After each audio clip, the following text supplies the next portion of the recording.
需要一些空间。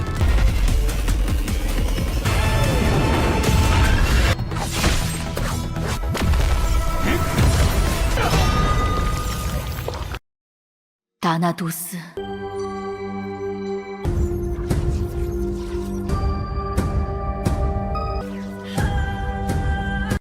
孩子，黑夜撼动无垠。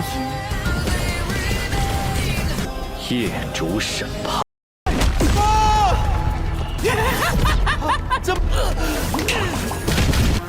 Tidak ada yang bisa kita.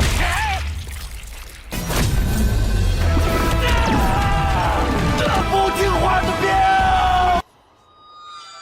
该死！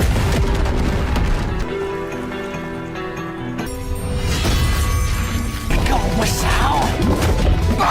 疼吗？反击！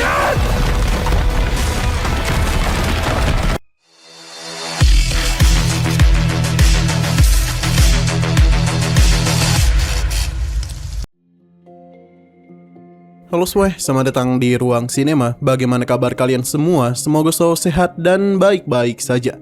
Pada hari ini kita akan kembali melanjutkan series Donghua Slay the God season kedua episode terbarunya. Yang mana ini adalah episode yang ke-7. Di bagian sebelumnya, Linky meminta Bai Dituming membawa Seng Qingzu turun gunung. Namun perjalanan mereka diserang oleh Si Gang, petarung tingkat C. Sementara Linky sendiri menghabisi bala bantuan musuh dengan mudah. Karena masih ada urusan dengan gereja dewa kuno, Linky pun memilih tetap tinggal. Ia menolak tawaran bergabung dari pria berjubah hitam bernama Ernio dan mulai memburu seluruh pasukan musuh di Gunung Jianan seorang diri. Ernio salah satu dari 3 tetua gereja dewa kuno. Ternyata hanya mengirim klon dan mengendalikan sejumlah rekan Linky dengan kontrak jiwa untuk bisa menangkap Bai Dituming. Namun saat Ernio nekat memasuki ruang kesadaran Linky, situasi justru berbalik. Dan kini malah dia yang terjebak di rumah sakit jiwa para dewa. Diketahui identitas aslinya oleh Dewi Nix, hingga akhirnya dijadikan sebagai objek eksperimen dari Tuan Merlin, yang mengubah jiwanya menjadi seekor anjing penurut. Sayangnya ancaman belum usai. Matiani, pengikut gereja dewa kuno lainnya, berhasil menetaskan telur naga menjadi naga api kuno yang langsung menerjang Linky dan juga Bai Dituming, membuka babak pertarungan baru yang jauh lebih berbahaya. Sekarang kita akan melanjutkan episode terbarunya. Kita diperkenalkan sedikit lebih dalam tentang sosok Dewi Nix. Mengapa dia begitu mudah dilupakan oleh manusia? Karena selama ini yang mereka tahu tentang Dewi Nix hanyalah sebatas ibu dari para dewa. Padahal kenyataannya sosok Dewi Nix jauh lebih besar dari sekedar julukan itu. Manusia telah melupakan era kelam ketika para dewa saling berselisih. Dan pada masa itu, Dewi Nix berdiri sebagai sosok yang benar-benar tak tertandingi. Karena itulah dia dijuluki sebagai ibu para dewa. Dalam semesta cerita ini, Dewi Nix bisa dikatakan sebagai dewi dengan kedudukan paling tinggi. Julukan ibu para dewa pun sebenarnya tidaklah berlebihan, mengingat posisinya yang memang berada di puncak. Bahkan pada zamannya, setiap dewa yang mendengar nama Nix disebutkan pasti akan gemetar ketakutan. Sekarang mari kita kembali ke Gunung Jianan. Sebelumnya, Matiani telah merencanakan pelepasan senjata pamungkasnya, yaitu seekor naga. Akibatnya, magma yang tersimpan di perut gunung kini meluap dan menyebur ke segala arah, membuat seluruh pasukan penjaga malam terkejut bukan main. Bagaimana mungkin hal itu bisa terjadi? Di bagian dalam perut gunung, tempat Linky dan teman-temannya berada, kawasan itu kini telah berubah menjadi kolam magma yang mengerikan. Ditambah lagi, naga api yang muncul dari sana benar-benar tak bisa dikendalikan. Sebuah tanda bahwa jiwanya mengalami kerusakan serius.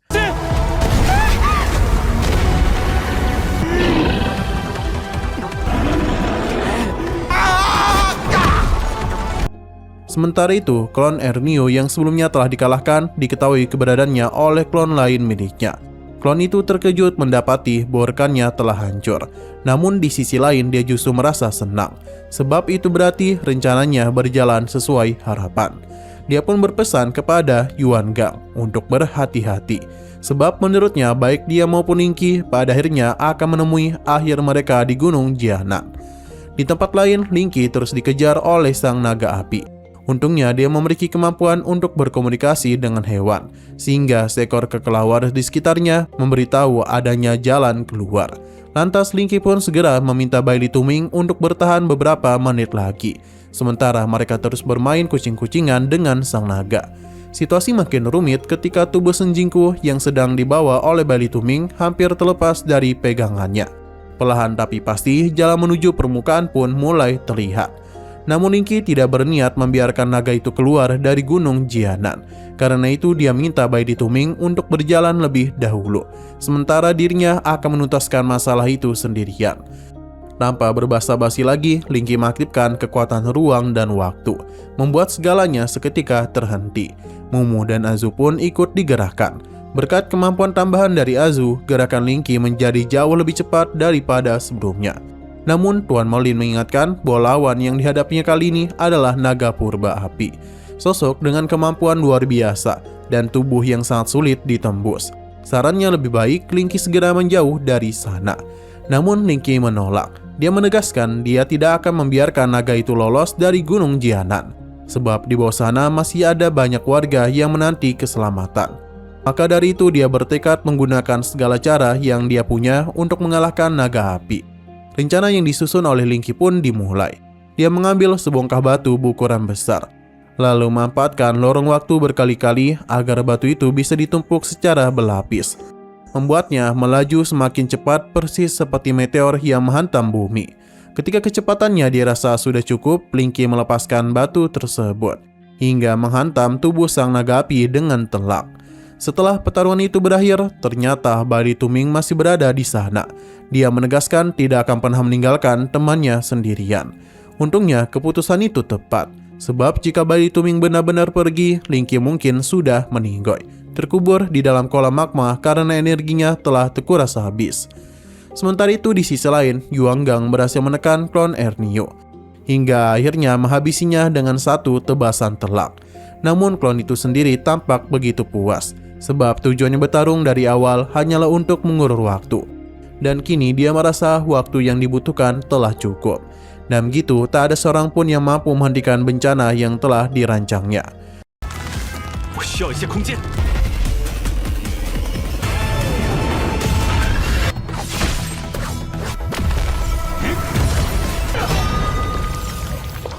Namun ternyata pertarungan melawan naga api itu belum benar-benar usai. Naga tersebut kembali bangkit dan kali ini langsung menargetkan Linky, membuatnya berada dalam posisi terjepit. Lalu Tuan Merlin pun kembali mengingatkan bahwa kekuatan mental Linky sudah benar-benar terkuras, sehingga dia tak lagi bisa mengandalkan bantuan para penghuni di dalam dirinya. Ia menyarankan agar Linky sebaiknya dibawa ke sebuah ruangan aman agar terhindar dari bencana yang mengancam. Akan tetapi Linky menolak keras saran tersebut. Dia tidak akan membiarkan naga itu menyakiti para warga maupun para manusia lain yang jauh berada di luar sana. Dengan penuh tekad, dia pun berteriak Ibu Dewi Nyx. Dan seketika terdengar jawaban dari Dewi Nyx. Tathanos, dia sudah di sini. Di momen itulah untuk pertama kalinya kita menyaksikan kekuatan sejati dari Dewi Nyx. Itu digunakan langsung oleh Linky. Kulit tebal sang naga yang sebelumnya sulit ditembus kini akhirnya berhasil dilukai. Thanatos.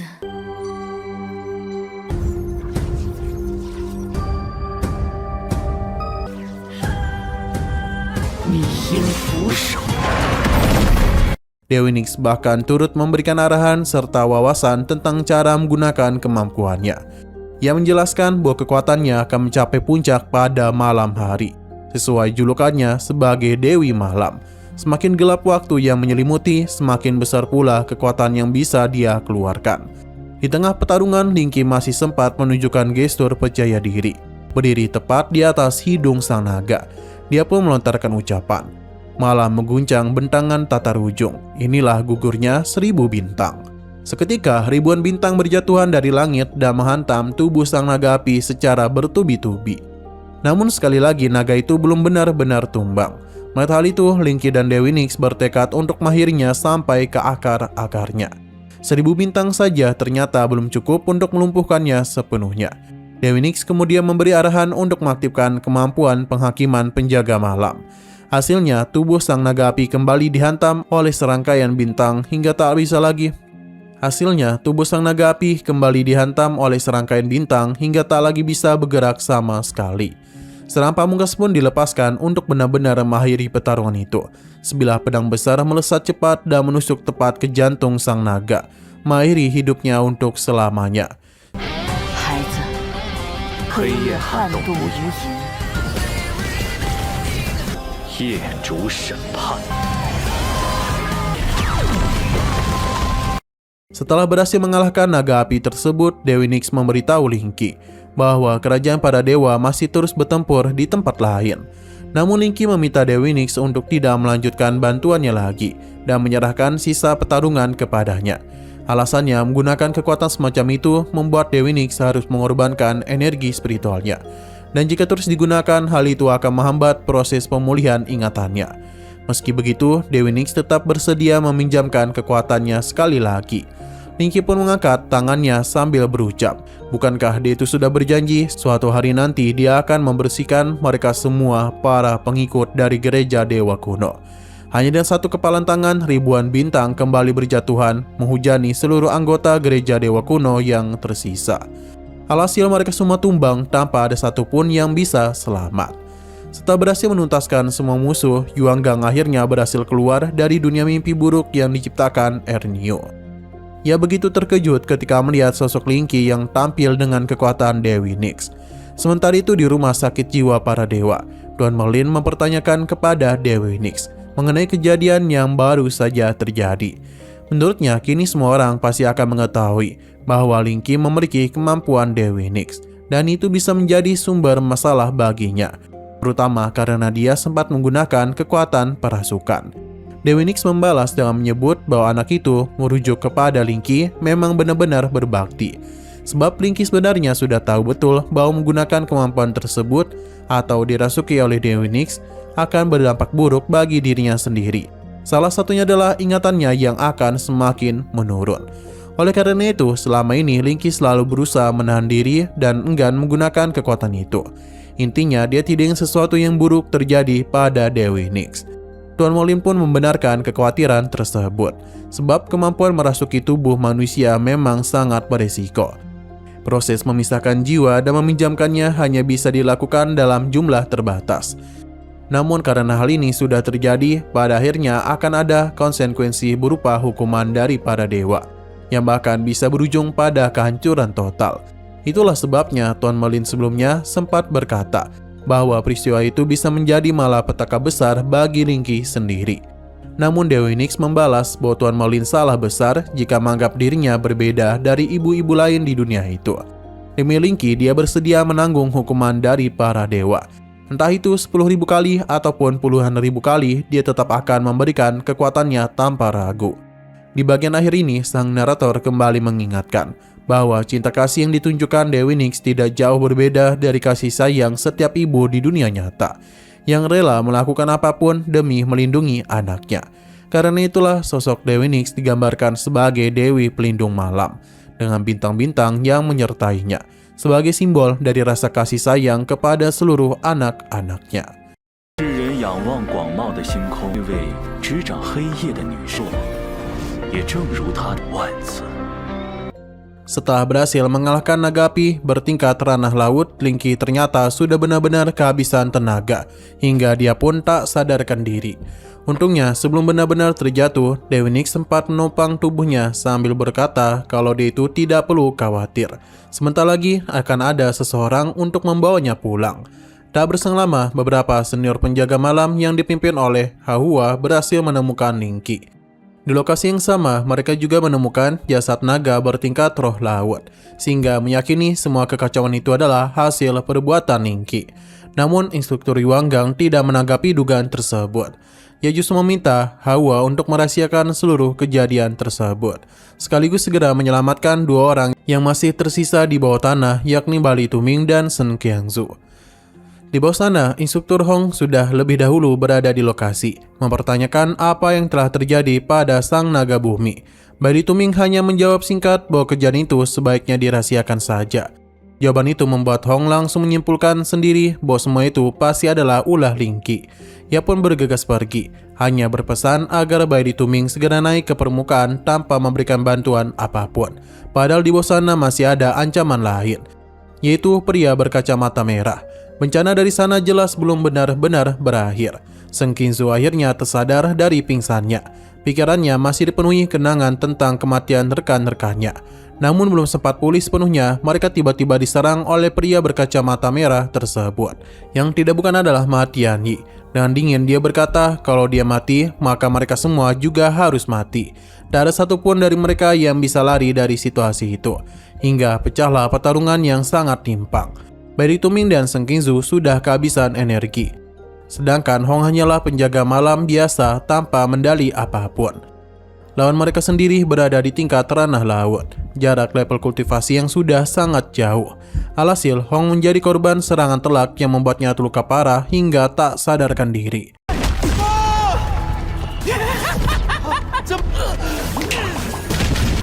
Tidak ada yang bisa Fokus utama Ma Tianyi tertuju pada Seng Qingzu. Dia bertekad menghabisinya. Sebab rekannya sendiri, pria bercelurit yang sebelumnya tewas, adalah korban tangan Seng Qingzu. Dan kedatangan kali ini murni untuk membalas dendam. Alhasil, Seng Qingzu dihajar habis-habisan hingga tak sadarkan diri. Sementara di tengah pukulan bertubi-tubi itu, ingatannya terus melayang ke masa lalu. Hong yang baru siuman pun mencoba membantu, namun kehadirannya tidak banyak mengubah keadaan. Karena dia hanyalah instruktur biasa. Dia pun kembali menerima serangan bertubi-tubi hingga tubuhnya tertusuk bebatuan tanah yang tajam. Menyadari dirinya sudah diambang kematian, Hong menyerahkan sisa kekuatannya untuk menghancurkan bebatuan yang menancap di tubuhnya. Sambil berkata, Bai Tuming, Seng Qingzu, jika mereka masih mendengar suaranya, manfaatkan kesempatan itu untuk segera keluar dari tempat itu. Jangan pedulikan dirinya. Pada saat itulah, sasaran Ma Tianyi justru berbalik ke sebuah pin penjaga malam yang terlepas dari seragam Hong. Pin yang mampu membangkitkan kekuatan tersembunyi penggunanya secara instan. Namun hanya bisa dipakai satu kali karena konsekuensi besar yang menyertainya. Sehingga sering dijadikan pilihan terakhir dalam pertarungan. Di luar dugaan, Seng Qingzu justru bangkit dan memanfaatkan momen genting itu untuk merebut pin tersebut lebih dahulu. Hong sontak terkejut, menyebutnya murid tidak patuh, memintanya untuk tidak melakukan hal itu karena efeknya akan sangat membahayakan tubuh. Namun Seng Qingzu membalas tegas bahwa bagi dirinya, Hong adalah instruktur terbaik yang pernah dia kenal, dan orang baik sepertinya tidak seharusnya kehilangan nyawa. Dia bertekad hari ini tidak boleh ada lagi korban yang gugur. Begitu pin itu diaktifkan, tingkat kultivasi Seng Qingzu melonjak drastis hingga mencapai ranah Sungai Puncak. Cincin milik Bai Tuming pun kini berpindah ke tangannya.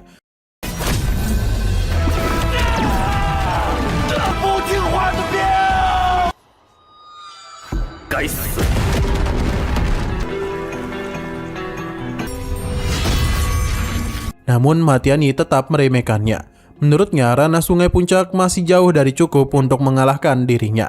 Sang Raja Bumi bertingkat ranah laut. Namun tanpa disangka, Seng Qingzu langsung meremas kepala Ma Tianyi dan melayangkan pukulan telak sambil berkata, Raja Bumi sepertinya tidak ada artinya bagi dirinya. Sejak saat itulah Seng Qingzu benar-benar mendominasi pertarungan. Satu pukulan saja sudah cukup membuat tubuh Ma Tianyi terpental jauh, membuktikan serangan itu benar-benar terasa sakit. Seng Qingzu bertanya sinis, apakah pukulan itu terasa sakit? Jika iya, berarti kekuatan Sungai Puncak sudah lebih daripada cukup untuk bisa mengalahkannya. Seng Qingzu kemudian menjentikan jarinya, memunculkan kekuatan menyerupai lubang hitam tepat di belakangnya. Sembari berkata bahwa pertarungan itu akan diakhiri dengan satu tebasan. Ma Tianyi membalas bahwa tak akan ada yang benar-benar menang, sebab dia pun bertekad mati bersama mereka. Seng Qingzu pun menjawab singkat, cukup baginya untuk mengakhiri nyawa lawannya. Tebasan pun dilancarkan, memicu benturan dahsyat yang bahkan sampai menutup lubang jalan keluar mereka. Bai Tuming dan Hong berhasil bertahan hidup dan segera mencari cara menyelamatkan Seng Qingzu.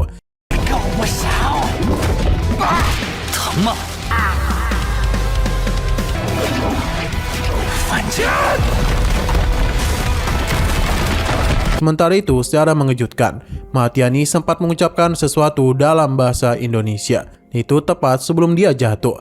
Perkataannya kurang lebih menyebutkan dirinya sudah mati, rasa hingga ajal menjemput. Lumayan sakit juga pandaku. Setelah pertarungan itu, Sengkizu sendiri sudah tidak sanggup lagi berdiri. Di permukaan Gunung Jianan tiba-tiba kembali diguncang getaran besar. Pertanda bencana itu belum benar-benar usai. Kembali ke bawah tanah, kondisi Sengkizu sudah sangat kritis. Dia pun memutuskan untuk duduk santai, seolah menyadari bahwa menggunakan pin penjaga malam tadi berarti mengakhiri hidupnya sendiri. Perlahan kaki dan tangannya mulai berubah menjadi debu. Namun itu adalah keputusan yang dia ambil dan penuh kesadaran. Dia pun menutup matanya dan di hadapannya muncullah sebuah gerbang besar, tempat berkumpulnya para penjaga malam yang pernah menggunakan pin serupa dalam pertarungan mereka masing-masing. Untuk terakhir kalinya, Sengkizu menjentikan jarinya. Seketika seluruh tubuhnya berubah menjadi abu. Dan bersamaan dengan itu, getaran dahsyat yang mengguncang gunung pun perlahan mereda hingga akhirnya berhenti total. Di permukaan, semua orang merasa lega karena bencana Gunung Jianan akhirnya benar-benar berakhir. Pada saat yang sama, Linky baru saja siuman. Bisa dipastikan dia itu akan sangat terpukul begitu mendengar kabar bahwa Sengkizu telah tiada. Sebab harapan terbesar Linky adalah menjadikan Sengkizu sebagai wakilnya dalam membangun tim baru. Ini bukan sekedar rencana biasa, melainkan janji yang pernah mereka ucapkan bersama. Siapapun yang tidak menjadi wakil, maka dialah yang harus menjadi ketua. Kini batu yang tadinya menjadi sandaran tubuh Sengkizu pun sudah kosong. Tak lagi menyisakan jejaknya. Hanya tertinggal sebuah kalung jimat pelindung, pemberian Bali Tuming, sebagai satu-satunya bukti bahwa dia pernah ada di sana. Dan begitu kisah perjalanan Sengkizu pun di titik ini resmi berakhir. Bagi para penggemar lama Slay the God, tentu sudah tidak asing dan apa yang akan terjadi pada Sengkizu selanjutnya. Di episode ini memang benar-benar gugur sehingga bisa dikatakan.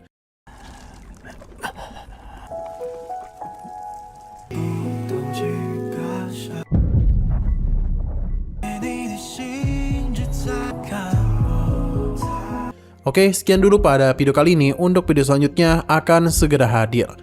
Bagi kalian yang mengikuti series ini, langsung saja klik subscribe dan aktifkan loncengnya.